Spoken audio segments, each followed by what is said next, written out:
Did Harvard acquiesce to Donald Trump because of the Epstein list? I mean, remember, when Trump first went after Harvard, Harvard pushed back ferociously. They were duking it out, going back and forth. And then, out of nowhere, Harvard collapsed like a wet taco. And it was right about the same time that Donald Trump mentioned the president from Harvard. Watch.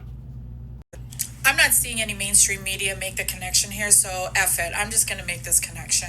Today, news dropped. Harvard announced that they are willing to come to the table and make a deal with the Trump administration to the tune of $500 million, which is a complete 180 from before, because they were going to fight, they were prepared to fight the Trump administration in court. Now, what would make them change their mind, I wonder? Do you think it has anything to do with this? He's been through things like this before. But, you should focus on Clinton. You should focus on the president of Harvard, the former president. I mean, that looks like a good old-fashioned shakedown to me. Donald Trump is getting harangued by the press about his connections to Jeffrey Epstein. And Donald Trump says, well, you should look at these people. You should look at Bill Clinton. You should look at this guy. You should look at that guy. You should look at the former president of Harvard. And then Harvard goes from, we're going to fight you in court, you fascist piece of shit, to, all right, is $500 million enough?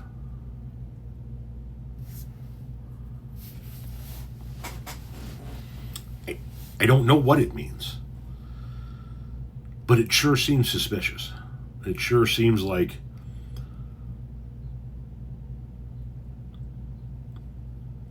the old MO of Donald Trump from his celebrity business days, right?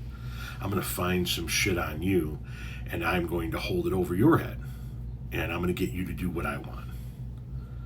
He mentions the former president of Harvard in conjunction with the Epstein list. All of a sudden, Harvard, and I'm not sure the exact timing, but it was right about the same time. But then we have Harvard completely changing their position on fighting Donald Trump. Never mind the fact that, we went from there is no list, there are no Epstein files, to, well, there are files, but everybody but me is in it. This guy's in it, that guy's in it. Trump knows who's in those files.